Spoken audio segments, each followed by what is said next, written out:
안녕하세요. 박현석 교수입니다. 3주차 3장 프로젝트 설계하기, 4장 프로젝트 실행하기에 대해서 설명하도록 하겠습니다.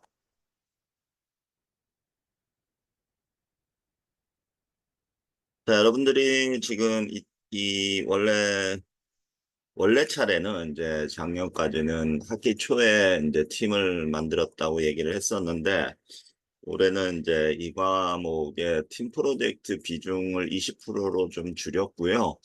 뭐 순전히 여러분들의 좀 부담을 줄여주기 위해서 이게 이제 소프트 창의 설계라는 과목은 원래 이제 정부에서 오래전에 이제 공학 인증이라는 제도가 있었는데 거기서 여러분들 그 어려운 용어만 뭐 지식만 쌓으면 뭐 하냐 좀 발표 능력도 늘리고 이 이공계생들이 이제 팀 프로젝트도 잘 못하고 좀 발표도 어려운 거 막 어려운 컨셉을 잘난 체하면서 막 발표한다 뭐 이런 비판이 좀 있었어요. 그래서 회사 들어가서 좀 매니저급으로 성장하려면 이런 팀 프로젝트에서 살아남아야 되고 또한 그 발표도 상대방을 배려해 가면서 어려운 문제를 좀 쉽게 발표하는 이런 능력도 키워주고 해서 이런 우리는 이제 기초 설계 과목이라고 하죠. 그러니까 소프트웨어 창의 설계 같은 과목을 좀 장려할 때가 있었습니다. 지금은 막 장려하는 정도는 아닌데요.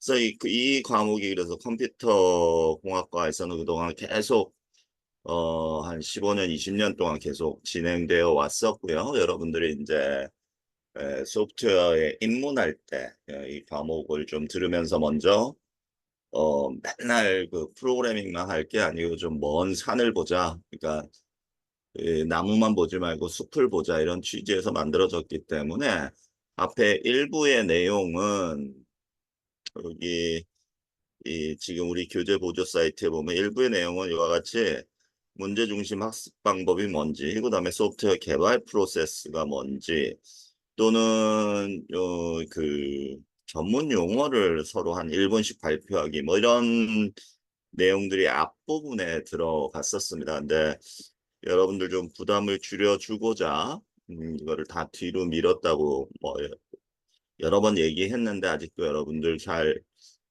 전체 흐름을 파악을 쉽게 하기는 힘들 거라고 보고요.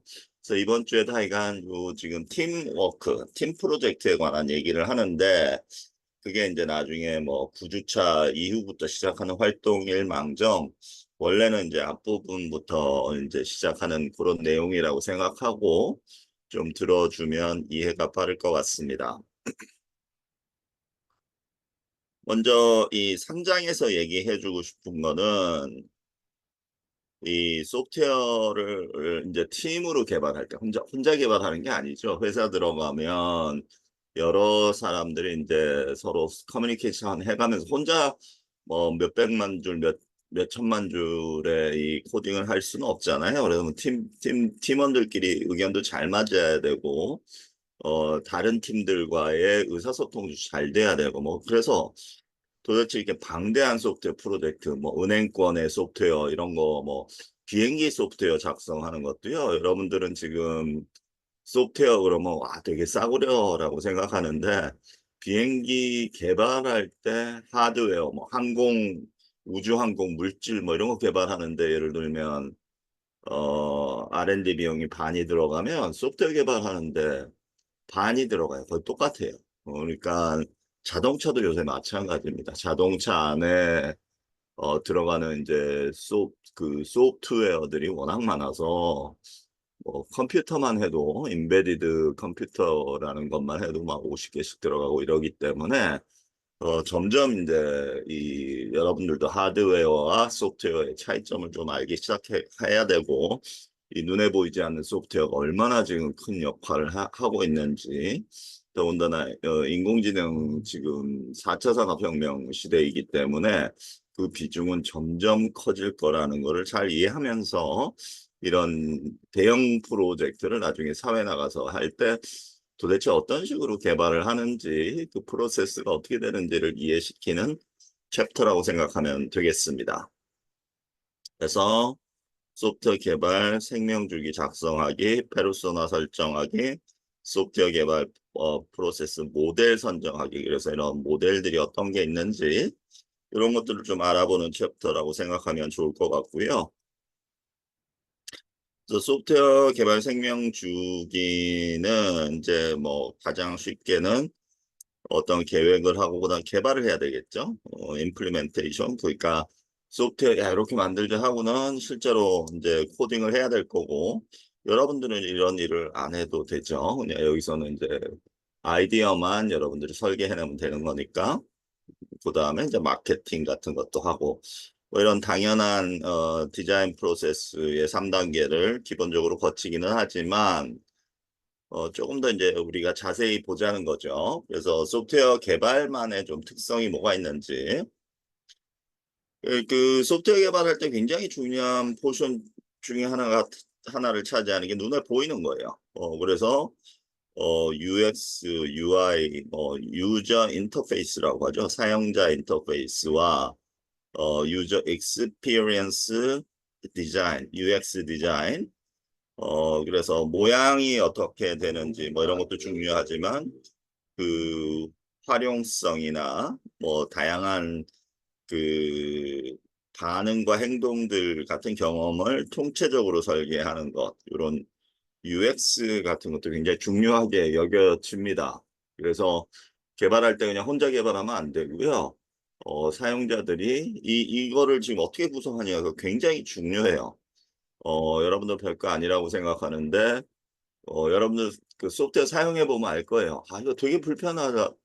이 소프트웨어 왠지 이 앱은 별로 이게 직관적이지 않다. 뭐 매뉴얼 튜토리얼 막 읽어야 된다. 이런 앱들은 잘못 만든 거고요. 딱 직관적으로 뭔가 알기 쉽게 사용자가 다른 방향으로 안 나가게 이렇게 개발하는 게 중요해서 이런 UX나 UI 디자인이 굉장히 중요하다. 그래서 우리 교재 뒷부분에 좀 나오는데 14장.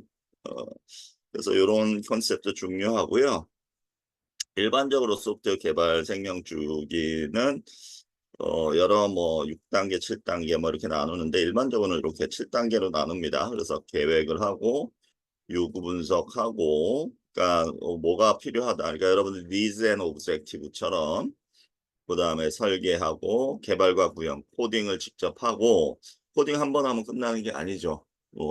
그 안에 버그도 있을 거고 사용자한테 이제 당신의 나이를 물어봤는데 29, 뭐 이런 22, 뭐 이런 숫자로 써야 되는데 22, 뭐 이렇게 쓰면 에러가 나서 뭐 화면 그냥 까매지고 뭐 이러면 그 누구 잘못이냐? 이 소프트웨어 개발한 사람의 잘못이지 이건 사용자의 잘못이 아닌 거예요. 그래서 이런 테스트를 여러 번 해야 되고 유지 보수를 해야 되고 그래서 이, 이 부분이 굉장히 어려운 거라는 거 여러분들 경험상으로도 알 거고요. 그 뭐 애플이나 뭐 삼성폰이나 보면 가끔 가다가 업데이트 하라고 나오잖아요. 그러니까 한 번에 다 끝날 수가 없어요. 이런 테스트를 계속해서 유지 보수를 해야 되고 이게 쉬운 작업이 아닙니다. 그래서 이런 소프트웨어 생명 주기는 그래서 마지막에 이제 잘 안 쓰게 되면 뭐 폐기 이거는 뭐 별로 중요한 건 아니고요. 그래서 이런 소프트웨어 7단계가 있다. 그래서 계획을 하고 요구사항을 수집하고 나서 이제 고객들 여기서 말하는 고객들이라고 하면 여러분들이 이제 지금 뭔가 시스템을 제안할 거 아니에요. 그러면 여러분들 팀원들끼리는 이제 뭐 우리는 어쩔 수 없으니까 팀원들끼리 그 요구사항을 잘 대화를 통해서 파악해야 되고요. 이제 사회 나가면 진짜 고객이 진짜 고객인 거죠. 여러분들이 개발자라는 가정하에 그래서 상대방의 의견을 잘 들어야 될 거고 이거를 이제 상세하고 요구사항의 우선순위를 지정하는 이런 단계들 이런 것들이 이제 다 프로젝트를 할 때 필요했던 그러니까 서로 분업을 어떻게 하는지 이런 것들도 저번 주차에 좀 설명을 했던 것 같습니다. 그다음에 이제 설계를 하는 단계인데 이제 이 책 우리는 이제 이런 것들 간단하게 UML이라는 걸로 한번 해보겠다고 했고요. 유니파이드 모델링 랭귀지. 그래서 아마 지금 4주차부터 계속 UML 얘기를 할 겁니다. 그래서 여러분들 어떻게 그려야 되는지, 아이디어를 어떻게 표현할 수 있는지 이런 것들 그릴 거고, 그다음 네 번째 단계가 이제 코딩을 하는 거예요. 실제로 뭐 파이썬이건 자바건 코딩을 하는 뭐 여기에 이제 상당한 시간이 걸릴 거고, 여러분들은 이 과목에선 전혀 신경 쓸 필요 없죠. 테스트도 코딩을 안 했으니까 신경 쓸 필요 없고 유지 보수도 신경 쓸 필요는 없고, 하지만 이 소프트웨어 개발 생명 주기에 기본적으로는 원래는 요런 스텝들이 이렇게 필요하다라는 거는 일단 이해하고 넘어갑시다. 그래서 이제 여기 학습 활동 3-1 소프트웨어 개발 생명 주기를 한번 작성해보자. 근데 여러분들한테 조금 어려운 학습 활동이고요. 그래서 2장의 학습 활동을 통한 주제를 가지고 소프트웨어 개발 생명주기 7단계를 작성해보자. 그래서 여러분들이 어떤 특정 소프트웨어를 목표로 한다면 어떤 프로세스를 가질지, 그래서 이런 프로젝트는 지금 만약에 소프트웨어 비전공자라면 지금 약간 작성하기 어려울 수도 있는데, 웹에서 좀 찾아보고 이제 상상을 하면서 뭐 한두 페이지 이렇게 기술하면 된다라는 이런 학습 활동이 있습니다. 여러분들이 해야 되는 거는 아니고요. 지금 아마 밑에 개인별 발표에 넣어놨었나? 어, 이런 거 중에 하나가 개발 생명주기, 뭐 이런 거 여러분들 좀 쉽게 발표할 수 있으면 할 수 있게 나중에 요 14주차 이 시험 본 다음에 요거 뭐 준비해도 될 것 같고요. 그래서 한 5분 정도 발표하는 이런 개인별 발표에서 하도록 했는데 선택이라서 여러분들 꼭 하지는 않아도 되고요. 자, 말이 잠깐 샜고. 자, 여기에 대해서는 여러분들 그 뭐 대충은 알아들었을 것 같은데, 그렇다라도 이제 유튜브 동영상 내가 링크 시켜 놓은 게 하나 있으니까 이거 잠깐만 보고 갑시다.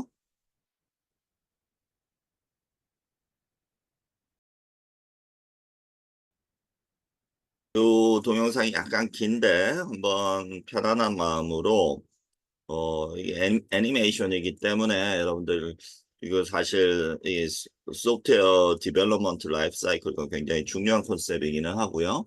여러분들이 기왕 이제 소프트웨어에 대해서 제대로 알려고 하기 때문에 요 개념을 한번 말로만 할 게 아니고 한번 보고 가도 좋을 것 같아요. 같이 보도록 합시다.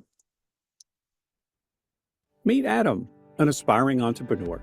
He is interested in hosting an online store for home decor products like vases, curtains, artwork, and home furnishings. He requires a software application that would allow the customers to browse the available products at their fingertips and buy them online. Adam, eager to jump into his new business, wanted to understand how this software development process works.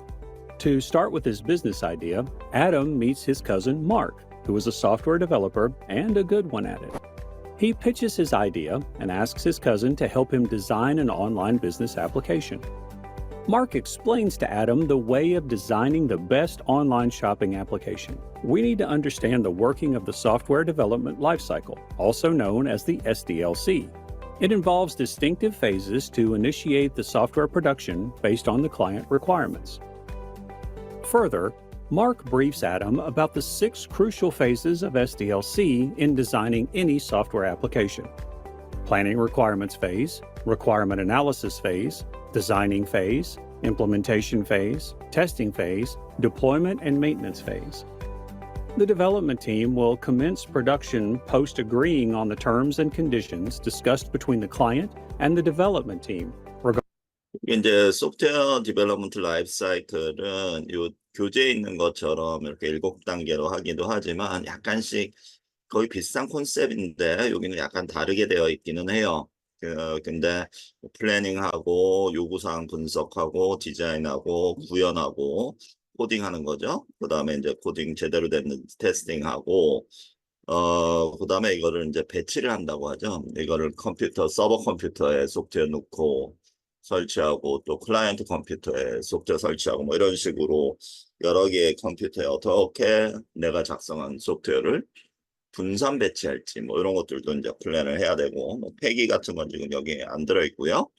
그래서 하여간 어떤 식으로 개발한다 또는 화면 디자인 같은 거 이게 휴대폰 디자인인지 PC 디자인인지 뭐 이런 것들도 다 고려하면서 팀워크가 이런 식으로 진행된다는 것을 알면서 한번 가벼운 마음으로 한번 봐주기 바랍니다. Regarding all the proceedings and requirements. Initiating the production with the planning requirements phase, where the client and the development team will discuss the basic requirements for the software, like the purpose of the application, the details about the end user of the product, key elements like format and attributes of the application for designing, and the overall user interfaces design of the software. The development moves on to the second stage, the requirement analysis phase, which includes the detailed information about each element to design the software is discussed, validating the installation of elements in the application according to the client's requirements, calibrating the security protocols, and performing risk analysis for the software application. And all the discussed details are then to be filed in the Software Requirement Specification document, also known as the SRS document. After completing the second phase, third stage of software development, the design phase, the software designers will devise the system design following the SRS document. The system design defines the overall architecture of the software and checks its feasibility with the client's requirements. All the details of the design phase are added to the design document specification, also known as the DDS document, and shared with the analyst and stakeholders for review. Next, the development moves on to the fourth stage, the coding or implementation phase. In the coding phase, the developers start writing the code using the languages they choose for the software development. The coding stage is also one of the most important phases as it encapsulates the implementation of the software product. The developers use predefined guidelines and development tools like compilers and debuggers to implement the code. The next phase of the production is where we begin with the fifth stage of software development, the testing phase. The developed software is now deployed in multiple test environments to check the functioning of all the attributes in the software architecture. After the test cases are completed, the quality assurance and the testing team may find errors or bugs in the software, which will be forwarded to the developer team. 자, 여러분들 여기서 이제 그 임플리멘테이션이 이제 구현, 이제 코딩한다는 그 이 전문 용어고요. 여러분들 소프트웨어를 배울 때는 이런 영어로 배우는 게 되게 좋을 때가 있어요. 한국말도 알지만. 왜냐하면 여러분들 이 소프트웨어 쪽은 워낙 빨리 발전하기 때문에 여러분들이 정말 소프트웨어에 대한 전문 지식을 가지고 있으면 웹에서 빨리빨리 찾아야 되는데 이제 회사 들어가서도 전부 영문으로 되어 있어요. 한글로 번역이 잘 안 되어 있습니다. 그래서 이런 임플리멘테이션 같은 용어가 구현이란 뜻이고요. 코딩하는 거, 디플로이먼트, 디플로이라는 게 어떻게 배치하다, 영어 뜻으로는 배치하다인데 이 휴대폰에도 뭔가 설치할 거고 큰 대형 컴퓨터 그 회사 네이버나 이런 회사에 가보면 큰 서버 컴퓨터라고 슈퍼 컴퓨터들 있잖아요. 거기도 여러분들 소프트웨어 설치해야 되고 이런 일련의 작업들을 디플로이먼트라고 합니다. 이 두 개의 단어는 좀 잘 이해해 두기 바랍니다. 영문으로 이해해 주세요. For debugging. This testing and debugging process continues until the software is stable and works per the required specifications. As for the last stage in the SDLC lifecycle, the deployment and maintenance phase is initiated. With the testing phase completed, the software application is ready for deployment and consumer use. In this phase, the development team will set up links for the application and make it accessible to the users. After the deployment is completed and users begin using the application, they may encounter an error or a bug in the application, which is to be solved from time to time. Maintenance also includes releasing application updates and enhancements for the software for better performance and user experience. Adam, at this point, was surprised by all the effort and steps taken by the development team to design a software application and the key phases involved in SDLC. And on that note, here's a question for you all. What does the design document specification document include? Software code, details on defects and bugs, software architecture details, software requirements. Give it a thought and leave your answers in the comment section below. 자, 이와 같이 여러분들이 꼭 나중에 전문적인 프로그래머가 안 될지라도 여러분들은 이제 목표는 이제 융합 소프트웨어 리더인 거죠. 여러분들 제일 전공과 소프트웨어를 융합해서 뭔가 회사에서 역할을 할 수 있으면 좋고, 근데 코딩을 직접 하지 않더라도 여러분들이 매니저급이 되면 이제 코딩을 직접 안 하고 밑에 사람들한테 지시를 해줄 텐데, 이런 여러 가지 소프트웨어 이번 학기에 배우는 여러 가지 이제 소프트웨어 지식들을 모르는 상태에서 밑에 사람들한테 지시하기가 굉장히 힘들 거예요. 그래서 이런 프로세스들도 여러분들, 그러니까 나무만 보지 말고 숲을 보라는 게 이런 뜻이고요. 그래서 한번 들어두는 게 좋을 것 같습니다.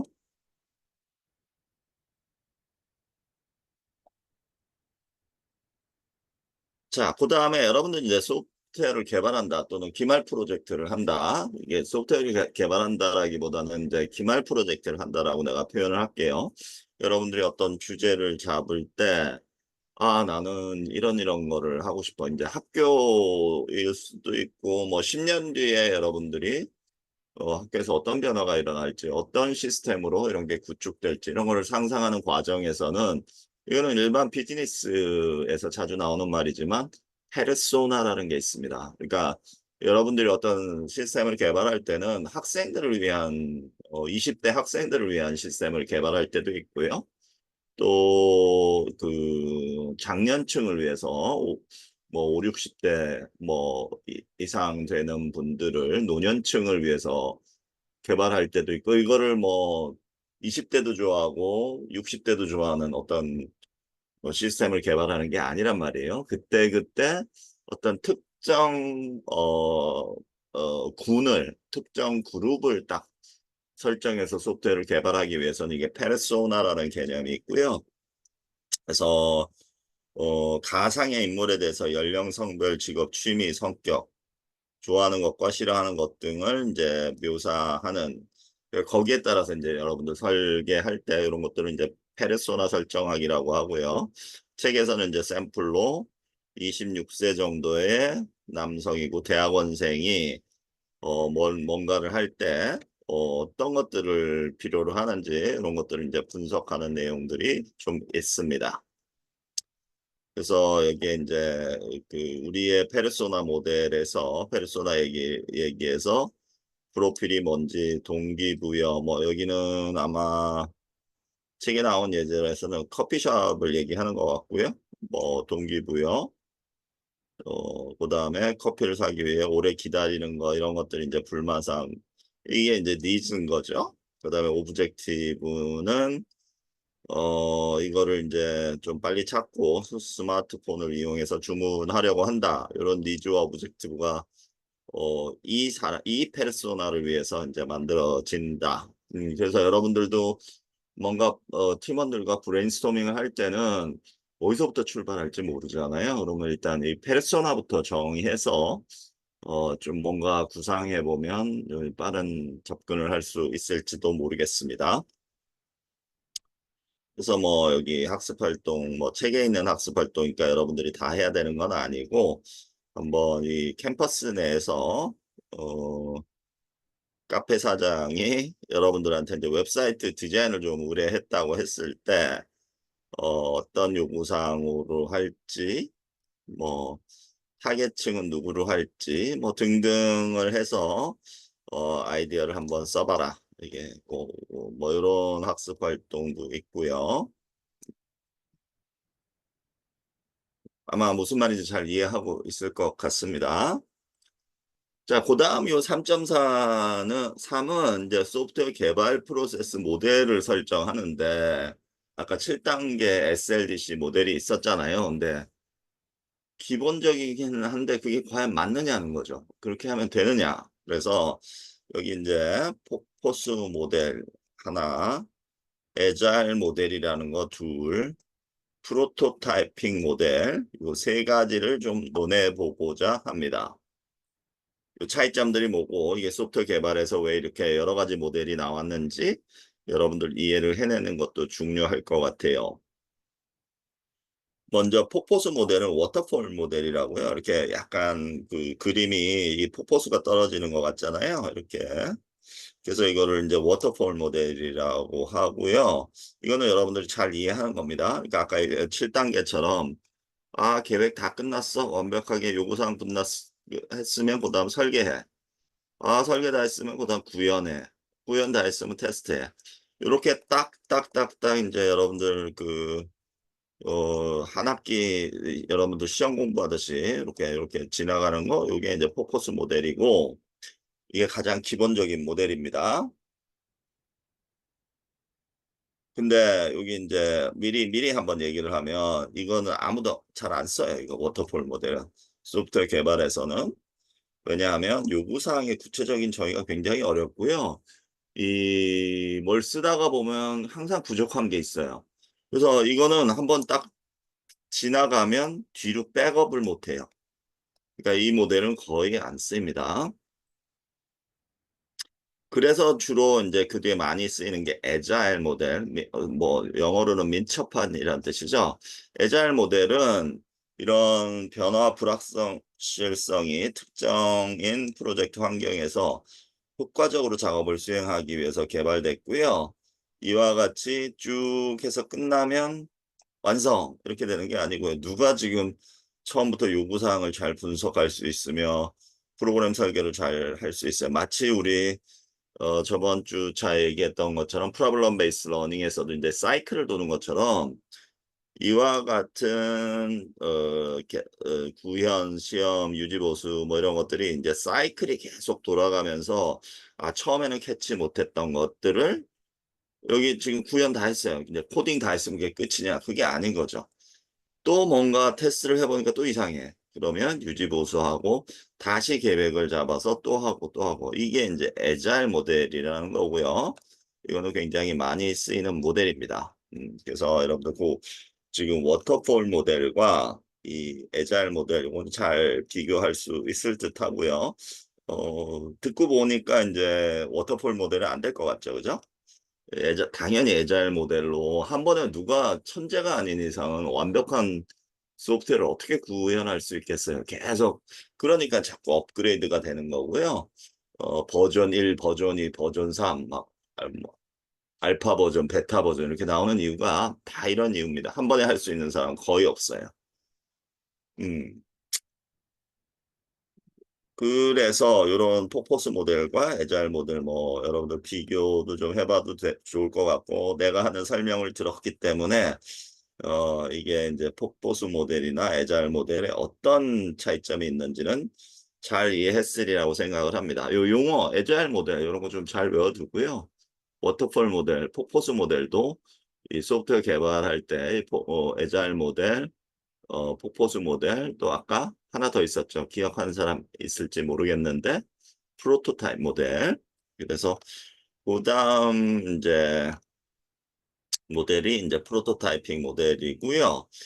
이거는 애자일 모델하고 비슷한 컨셉이야. 이것도 이제 서클이 왔다 갔다 하는데 워낙 화면 디자인을 약간 좀 강조한 아까 UI, UX 개선을 위한 프로토타입을 만들고 이제 고객이나 요구사항들을 통해서 아 이거 버튼이 밑에 있으면 무지하게 불편하구나 또는 이거 클릭을 이제 클릭하고 또 들어가고 또 들어가고 하면 이건 사람들 다 이해 안 쓰겠다. 뭐 이런 것들을 피드백을 받아가면서 개발하는 모델이 이제 프로토타입 모델이라고 이해를 하면 되겠습니다. 그래서 이런 개발을 할 때 이제 이게 휴대폰이다 그러면 아 요거 클릭하면 어디로 들어가고 어디로 들어가고 이런 것들을 이제 직접 그리는 거 이런 14장에서 좀 설명을 해줄 거고요. 이런 것들은 이제 기획하는 도구들이 있어요. 그래서 이런 화면 디자인을 보면서 요거 클릭하면 어떻게 해주세요. 저거 클릭하면 어떻게 해주세요. 이거 지금 클릭하고 또 클릭해야 되는데 이게 불편하니까 바꿔주세요. 뭐 이런 사이클을 계속 도는 모델이 이제 프로토타입 모델이라고 이해를 하면 되겠습니다. 여러분들 세 가지 모델을 지금 확실하게 구분할 수 있는지 모르겠는데, 그래서 이런 이 워터폴 모델하고 비교를 해봤을 때 이 프로토타입 모델은 여기까지는 뭐 비슷한데 이제 프로토타입 평가를 자꾸 하는 거예요. 그래서 이거를 여기서 자꾸 이 부분이 굉장히 중요하거든요. 그러니까 화면에 어떻게 나올지 UI, UX가 어떻게 그러니까 실질적으로 이런 것들을 많이 하기 때문에 하고 나서 이런 것들이 모두 완성됐을 때 개발하고 구현하고 끝을 낸다. 그래서 이게 개발을 하기가 워낙 힘들기 때문에 이게 애자일 모델처럼 계속 돌아가는 그럼 개발 계속 해야 되잖아요. 코드 고치고 또 해야 되는데, 여기서 이제 조금 더 시간을 보내고, 그 다음에 이제 개발 구현을 약간 더 간소화할 수 있는 방안으로 프로토타입이라는 모델도 있다. 이 세 가지 모델을 서로 적절하게 비교할 수 있으면 되겠습니다. 또 대충 요 3장에서는 여러분들이 이제 소프트웨어 개발을 이런 식으로 하는 거구나 아는 거고요. 여러분들 지금 이번 학기의 팀 프로젝트에서는 이런 뭐 코딩이나 테스팅이나 이런 거 전혀 할 필요 없이 앞에 requirements 그러니까 요구사항 분석하고 여러분들이 요런 거 했으면 좋겠다. 그리고 기본적인 화면 디자인하고 뭐 요 정도 일을 한다라고 이해를 해주면 되겠습니다. 자, 그 다음 이제 4장 내용에 대해서 설명을 하도록 하겠습니다. 그래서 여러분들이 지금 이 4장에서는 문제장 중심 학습 방식으로 여러분들이 기본적으로 여러분들은 소프트웨어에 대한 개념이 잘 없다. 그래서 컴맹 정도는 아니지만 소프트웨어 전문 용어를 잘 모르는 비전공자라는 가정하에서는 그러면 여러분들 이제 팀을 구성해서 서로 막 분업을 하면 좋은데 어디서부터 출발해야 될지 모르잖아요. 여러분들이 아는 게 별로 없으니까.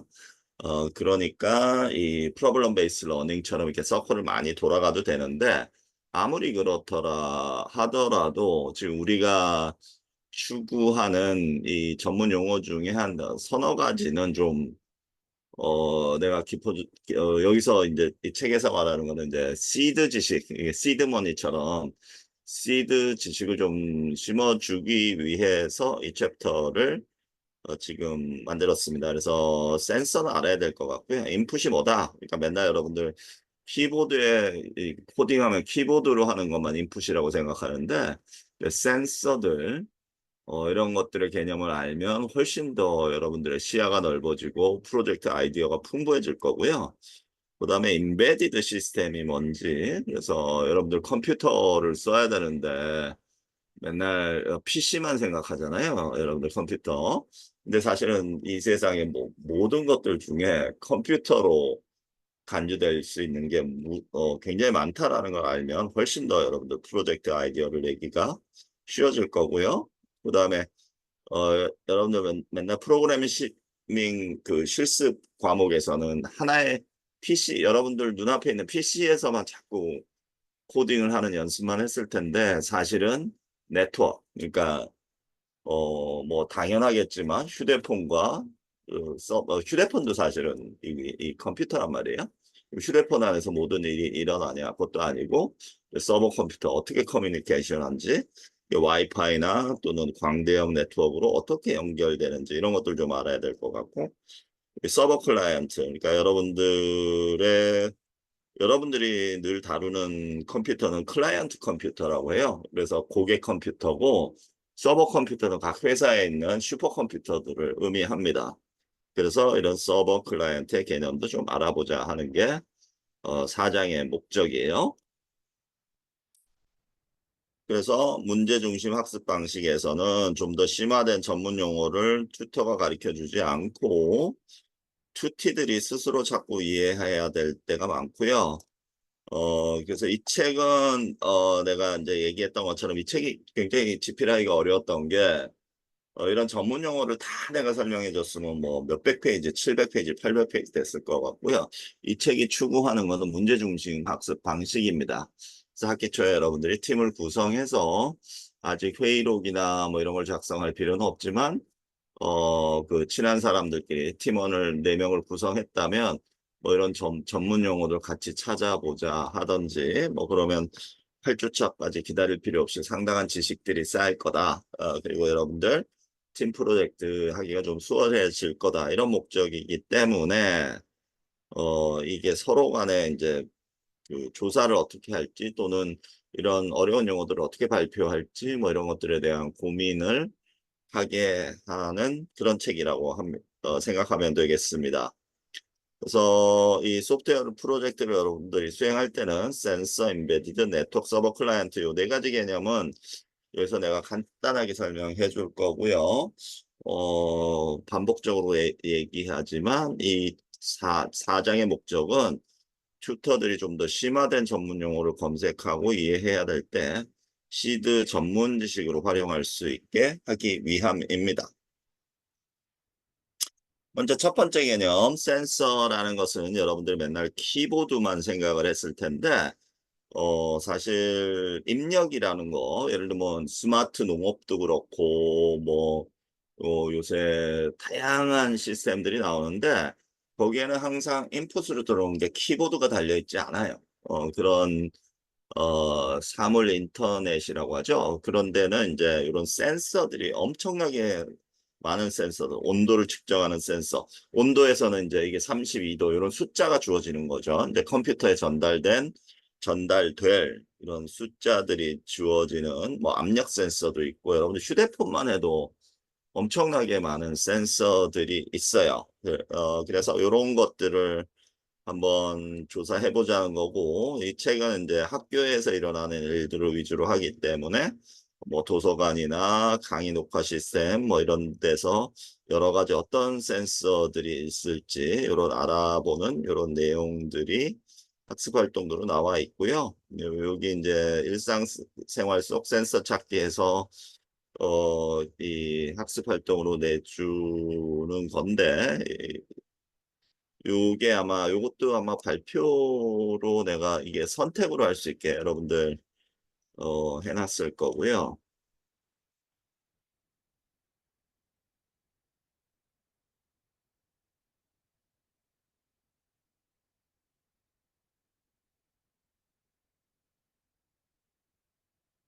요런 이제 개인별 발표 뒤에 다 몰아넣었습니다. 여러분들 데드라인도 다 일정하게 했고, 그래서 이런 거 중에 하나만 좀 발표해달라. 뭐 이런 것들을 이 필수 학습 활동을 해놓지 않고 이렇게 이 개인별 발표로 이렇게 해놨으니까 이런 여러분들 중에 이제 그 관심 있는 사람들은 이런 것들 한번 조사해 보도록 하고 이것도 좀 아직 안 바꿨네요. 전체 성적의 20%입니다. 그래서 좀 상중하 20%, 70%, 10% 중에 잘하게 되면 약간 점수를 받을 수 있는 기회가 있기는 해요. 또 무슨 말인지 한번 보여주는 게 좋을 것 같기도 한데 한번 찾아보겠습니다. 이게 아마 이 학생 발표가 있었던 것 같고요.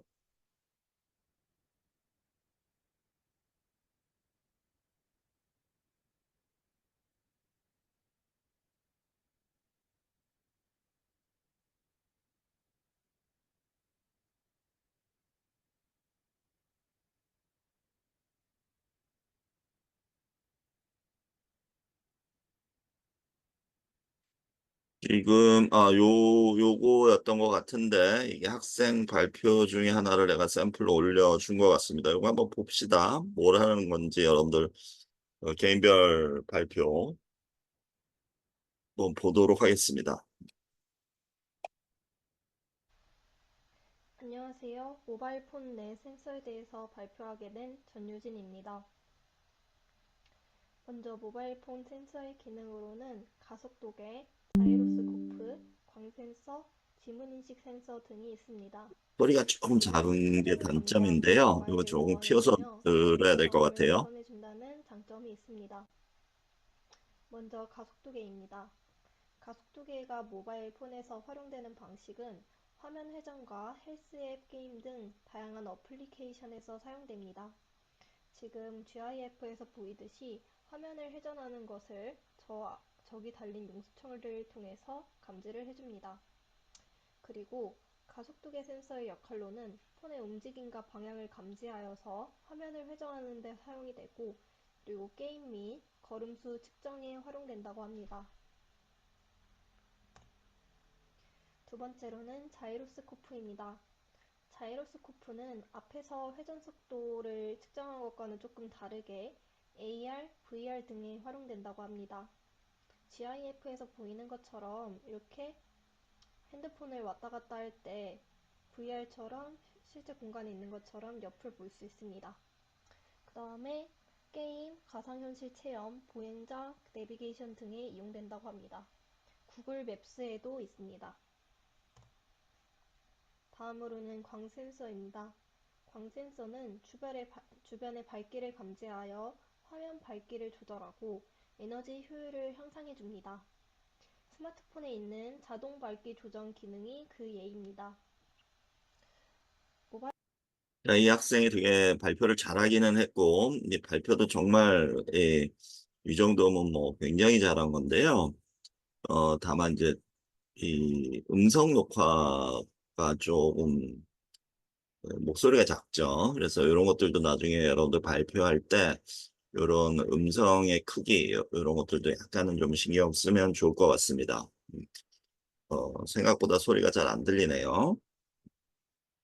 그렇지만 여러분들이 하여간 지금 이런 것들 뭐 하는 건지는 이제 여러분들 이해했을 것 같고, 이거는 그 매주차에는 이제 필수 학습 활동이라기보다는 여러분들 여러 개 중에 하나만 선택해서 이와 같이 동영상 한 5분 미만으로 올리면 되는 그런 개인별 발표 중에 하나라고 이해를 해주면 되겠습니다. 여기에 있었죠. 개인별 발표 선택. 두 번째 컨셉은 이제 embedded 시스템이라는 거예요. 그래서 아까 센서들은 이제 그 여러분들이 제안하는데 센서들이 뭐가 들어갈까 이런 것들을 좀 생각하고, 그럼 인풋이 뭔지 뭐 이런 것들을 도움을 주는 것이라면, embedded 시스템은 이 지금 우리가 하고 있는 거는 소프트웨어 창의 설계, 소프트웨어 융합 프로젝트이기 때문에 여러분들이 제안하는 시스템에는 반드시 컴퓨터가 한 대 들어가야 됩니다. 한 대 이상.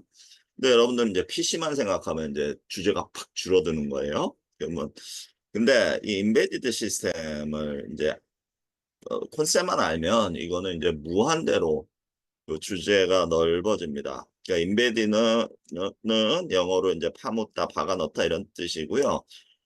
쉽게 얘기해서 겉모습은 컴퓨터가 아닌데 그 안에 컴퓨터가 내장된 시스템. 뭐 어떤 게 있을까요? 엄청나게 많아요. 예를 들면 뭐 전동 칫솔 이런 것도 컴퓨터가 될 수 있고요. 또 온도를 자유롭게 제어하는 뭐 에어컨이라든지 뭔가 안에 칩이 내장된, 즉 반도체 칩이 내장된 것들은 다 컴퓨터라고 여러분 생각하면 되고, 그런 것들이 내장된 이상은 거기에 딸린 소프트웨어가 같이 들어갑니다. 비행기 인베디드 시스템이에요. 자동차 인베디드 시스템이에요. 요새는 자동차는 기계공학이라고 생각하지 않습니다. 거의 소프트웨어 공학이 한 50% 이상 들어가기 때문에 점점 그런 비율은 높아질 거고요. 로봇도 여러분들은 이제 로봇이 하드웨어가 많이 들어가니까 소프트웨어 관계 없다고 생각할 수도 있는데, 로봇의 핵심은 소프트웨어예요. 그래서 얼마나 사람답게 행동하는지, 그 안에 어떤 AI 컴퓨터가 내장되어 있고 컴퓨터 프로그래밍이 어떻게 되어 있는지가 굉장히 중요하고요. 그래서 웬만한 로봇에는 수십 개의 컴퓨터 칩이 박혀 있다라고 이해를 하면 되겠습니다. 그렇게 따지면 지금 여러분들이 뭐 드론도 마찬가지고 거기도 컴퓨터 칩 들어있고요. 그래서 여러분들이 이런 걸 알기 시작하면 그 everything is embedded system. 그러니까 웬만한 거 다 embedded 시스템이에요. 뭔가 의심이 가는 거 있잖아요. 버튼을 눌렀을 때 뭐 뭔가 자동 작동하는 것들이 있으면 냉장고도 마찬가지고요. 다 embedded 시스템이라고 이해를 하면 여러분들의 프로젝트 범위는 상당히 넓어질 겁니다. 그래서 인베디드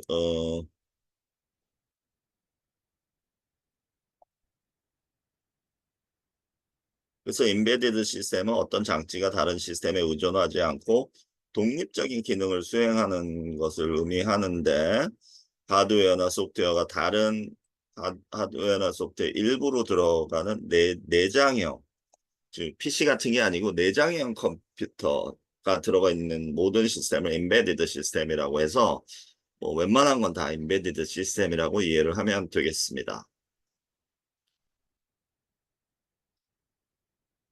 예를 들면 인베디드 시스템 아침 8시 스마트폰 알림을 들면 스마트폰 인베디드 시스템, TV 인베디드 시스템, 여기도 컴퓨터가 들어가요. 소프트웨어가 들어가고 토스트기도 뭐 작기는 하지만 약간의 이 소프트웨어가 들어갈 수도 있고 커피 머신도 마찬가지고요.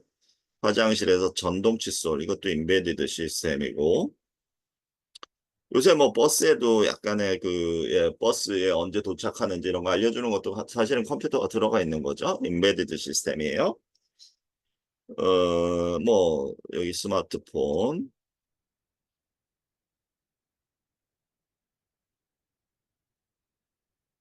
자, 그래서 이 안에 이렇게 보면 뭔가 이거 주문을 할 때도 주문 기기 이것도 인베디드 시스템입니다. 그래서 그 인베디드 시스템은 여러분들 주변에 수도 없이 많다는 걸 알면 여러분들이 뭔가 그 프로젝트를 제안할 때 훨씬 더 편할 거예요. 막 교실에서 쓰던 PC만 컴퓨터라고 생각해서 뭔가 하려고 하면 굉장히 힘들 거고요. 그래서 이런 것들을 좀 알아두면 유익하지 않을까. 그래서 도서관에도 보면 이런 것들 다 지금 인베디드 시스템 컴퓨터입니다. 이라고 이해를 해주면 되겠습니다. 뭐 무인 대출 반납기 이런 것도 컴퓨터예요. 인베디드 시스템입니다. 그래서 뭐 학교에서 그동안 보지 못하고 지나쳤던 인베디드 시스템을 찾아보자. 이거는 뭐 우리 과제라기보다는 나중에 이제 팀원들과 협의를 할 때 이런 브레인스토밍으로 뭐 여러 가지 여기서부터 출발할 수 있다. 뭐 이런 뜻이기는 합니다. 교내 인베디드 시스템 개선하려면 이런 질문들을 하면서 장소와 범위 어떻게 운영되는지 불편했던 점 편의를 줄 수 있는 인베디드 시스템 뭔지 그다음에 보안에 관련된 건 뭐가 있을지 뭐 등등의 뭐 다양한 질문들을 팀원들끼리 하면서 이제 주제를 잡아갈 수 있는 거죠. 세 번째 컨셉은 이 시드 컨셉이라고 했죠. 시드 개념. 내가 그냥 붙인 용어고요. 시드머니처럼. 네트워크를 이제 컴퓨터 한 대에서만 모든 일이 일어난다라고 생각하면 이 프로젝트 제한할 수 있는 범위가 많이 줄어든다라는 거고요. 뭐 여기서 이제 기본적으로 컴퓨터와 프린터기가 멀리 떨어져 있는데 어떻게 출력이 가능할 건가? 간단하죠. 이 컴퓨터와 프린터가 네트워크를 통해서 서로 의사소통을 하면 되는 거죠. 이게 이제 네트워크의 개념이고요. 그러면 여러분들의 이제 이 프로젝트 범위도 훨씬 늘어나는 겁니다. 그래서 이 지금 두 개의 컴퓨터가 서로 의사소통을 하고 있고 뭐 와이파이나 무선 랜이나 또는 뭐 그 다양한 방법으로 얘네들이 이제 통신을 하겠죠. 뭐 블루투스 뭐 짧은 거리면 블루투스로 할 거고요. 그래서 이런 것들이 이제 네트워크라는 개념이고요. 센서 인베디드 시스템으로 구성된 기기를 광범위한 범위에서 자유롭게 연결해 사용할 수 있게 하는 IT 기술이고요. 전통적인 분류법으로는 이제 가까운 거리, 더 넓은 거리 해서 pen, LAN, MAN, WAN 뭐 이런 얘기 좀 들어봤을 거고요. 특히 랜선은 뭐 여러분들 수도 없이 들어봤을 거고요. 그래서 우리 학교에서도 이제 팀별로 뭐 만약에 꼭 하라는 소리는 아니고 어떤 네트워크가 있는지 전문적인 지식을 좀 찾아보자 뭐 이렇게 할 수도 있고 예전에는 요런 지도가 이제 이화여대 올라와 있었는데 지금은 다 내린 것 같아요. 이게 보안 때문인지 뭔지는 모르겠는데, 그래서 뭐 이런 것들 좀 봐도 많은 도움이 될 것 같습니다. 그래서 네트워크 개념을 잡는데 네트워크는 단순히 집이나 공공기관, 대한민국, 해외 등등 그 범위가 어떻게 되느냐에 따라서 좀 나눠질 수 있고요.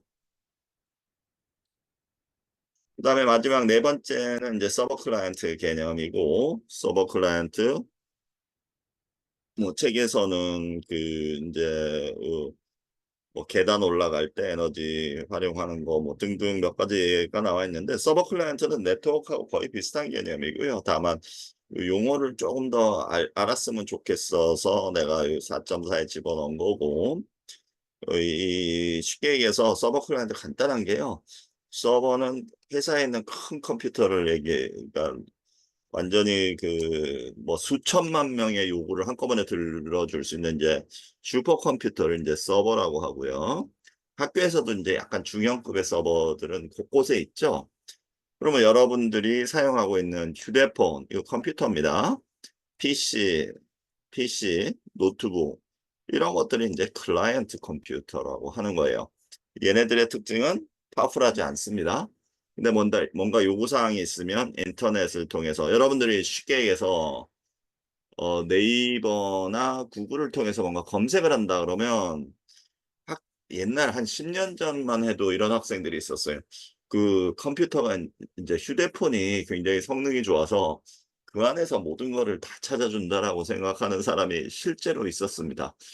요새는 잘 모르겠고요. 근데 이게 이제 여러분들이 검색을 하잖아요. 뭐 배우나 뭐 탤런트나 뭐 셀레브리티를 검색을 하면 여기서 찾아주는 게 아니고 당연히 인터넷에 순식간에 0.1초 사이에 여기까지 갔다 오는 거예요. 이렇게. 그래서 여러분들은 검색하고 그 검색이 슈퍼컴퓨터에 전달되고 그 슈퍼컴퓨터는 순식간에 그 결과를 찾아서 결과만 여기다 보내주는데, 이 컨셉을 아주 간단한 컨셉인데 여러분들 잘 이해를 못하는 거를 과거에 좀 봤었습니다. 그래서 요 용어는 좀 잘 알아두고요. 서버 클라이언트. 그래서 이런 서버 클라이언트에 대한 개념을 좀 찾아보고 정보가 단계별로 이제 그 이동하는 과정을 좀 보는데, 여러분들 이런 거 서버 클라이언트 이제 요 용어 조사하기인데 사실 이런 거 찾을 때 굉장히 중요한 용어들이 있어요. 프론트 엔드라든지 백 엔드라든지 개발자 용어들이기는 한데, 이런 용어들도 여러분들 잘 이해하면 큰 도움이 될 듯 합니다. 이런 것들은 옛날에는 이제 돌아가면서 다 발표를 시켰는데 계속 얘기하는 것처럼 저번 학기까지 그렇게 했는데 이번 학기는 좀 부담을 줄여주기 위해서 이런 전문 용어들 일본 발표는 없애버렸어요. 여러분들한테 좋은 거죠.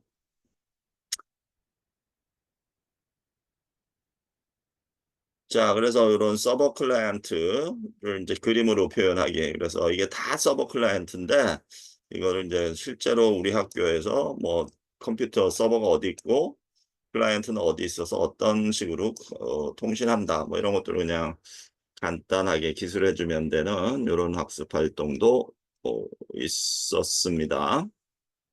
그래서 얘기했던 바와 같이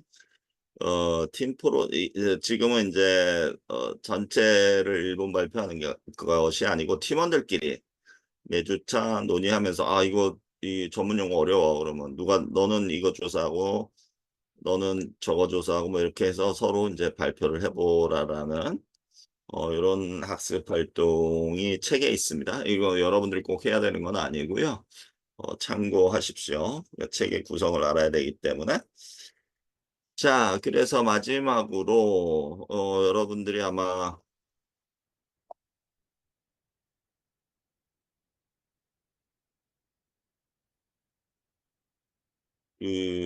예전에는 이제 일본 발표를 하면 사실은 이게 장단점이 있는데, 일본 발표를 하면 여러분들은 힘들지만 도움은 상당히 많이 돼요. 그래서 예전에 지금 일본 발표들을 어떻게 했었는지 한번 한두 개만 좀 보여주도록 하겠습니다. 음, 그 RF, 요 학생은 지금 RFID라는 게 뭔지 설명하는 것 같고요. 냉장고 관련 기술인 RFID를 주제로 발표할 교육공학과 20학번 서현지입니다. 스마트 냉장고는 냉장고 역할을 넘어서 다양한 스마트 기능을 통해 우리의 일상을 더 편리하게 만들어주고 있는데요. 여기에 활용되는 대표적인 기술인 RFID 기술은 무엇일까요? RFID는 Radio Frequency Identification의 약자로 무선 통신을 이용해 물체를 고유하게 식별하는 기술입니다. 이 기술은 작은 RFID 태그와 리더로 구성됩니다. RFID 태그에는 고유한 식별 정보가 포함되어 있고 이것을 무선 통신을 통해 리더에 전송합니다. RFID 리더는 태그와 통신하여 정보를 읽거나 쓰는 장치로 태그에서 수집한 정보를 처리합니다. 그렇다면 이 기술은 냉장고에서 어떻게 활용될 수 있을까요? 대표적으로 식품 관리 및 유통기한 추적에 활용됩니다. RFID 태그가 식품 포장재에 부착되어 있으면 냉장고는 식품을 자동으로 식별합니다. 이를 통해 냉장고는 각 식품의 유통기한을 파악하고 식품의 유통기한이 다가오면 사용자에게 알릴 수 있습니다. 또한 RFID 태그를 통해 이식한 식품의 정보를 바탕으로 냉장고에 있는 식재료와 칼로리를 고려하여 만들 수 있는 건강한 레시피 등을 제공할 수도 있겠죠? 이렇게 RFID 기술은 스마트 냉장고에 적용되어 사용자들이 더 간편하게 음식의 신선도와 안전성 관리를 할 수 있도록 다양한 도움을 주고 있답니다. 자, 그래서 여러분들 이제 소프트웨어 전문가가 아니기 때문에 이런 전문 용어를 한 주차 1분씩 다 발표하게 하고 여러분들 다 듣게 했었는데 듣는 사람도 조금 힘들고요. 또 발표하는 사람도 이게 1분 발표라고 하지만 여러분들 느낄 수 있다시피 좀 부담이 되는 것 같아서 올해는 이걸 없앴습니다. 참고하도록 하고 이거 하나만 더 봅시다. 홍채 인식.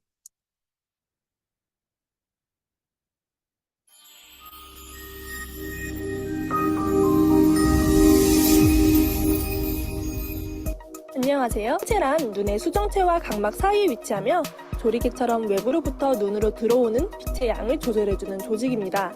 이 홍채는 생후 18개월쯤에 완성되며 그 이후 평생 변하지 않습니다. 일란성 쌍둥이라도 완전히 다른 홍채 형태를 갖고 있고 다른 사람과 홍채 패턴이 같을 확률은 10억 분의 1입니다. 렌즈나 안경을 착용하고 있어도 홍채를 인식할 수 있으며 지문보다 훨씬 정교한 패턴 덕분에 홍채 인식의 오류 확률은 한쪽 눈만 사용해도 100만 분의 1, 양쪽 눈을 모두 사용한다면 1조 분의 1로 킹채 인식 기술 중 가장 낮은 오류 확률을 가지고 있습니다. SF 영화를 보면 사람의 안구를 끄집어내어 홍채를 해킹하는 일이 일어납니다. 그러나 홍채는 사람이 사망하거나 몸에서 떠나게 되면 4초 이내에 풀어져 버리기 때문에 안구를 끄집어내도 쓸 수가 없습니다. 따라서 홍채 해킹은 불가능한 셈이죠. 홍채 인식은 어떤 메커니즘으로 이루어지는 걸까요?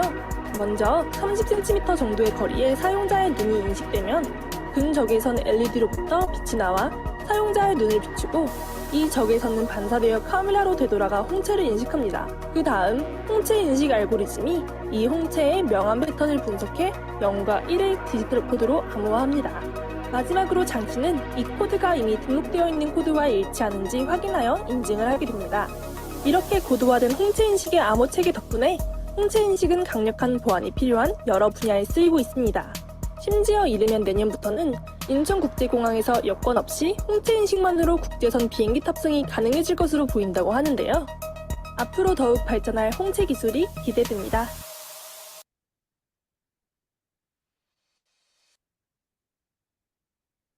여러분들 느끼겠지만 여기 발표한 것들이 좀 발표하기 좀 힘들었을 것 같다고 여러분들 느낄 것 같고요. 근데 좋은 토픽들 과거에 많이들 발표를 했었는데 좀 아쉽기는 해요. 근데 여러분들 좀 이런 거를 또 이것까지 다 하라 그러면 여러분들 너무 이 과목을 좀 힘들게 수강할 것 같아서 지금은 없앴습니다. 그러니까 여러분 박수라도 쳐야 되는 것 같고요. 그래서 조금 더 그러니까 여러분들 배려해 주려고 아쉽기는 하지만 이거 뺐다는 거 알고 참고할 때는 이게 왜 들어가 있냐 라고만 생각을 안 해주면 되겠어요. 과거에는 이거 다 발표한 거다라는 거 알면 되겠습니다. 안녕하세요. 이 지금 이제 3, 4장의 얘기는 다 설명을 한 것 같고요. 요 보조 사이트 잘 활용해서 좀 참고해 주기를 바라겠고, 여기에 있는 이 내용들 전문 용어 일본 발표하기는 작년까지 했고 올해는 안 하겠지만, 그렇더라도 한번 관심 있는 주제가 있으면 한번 훑어보면 많은 도움이 될 듯합니다. 수업 여기서 마치도록 하겠습니다.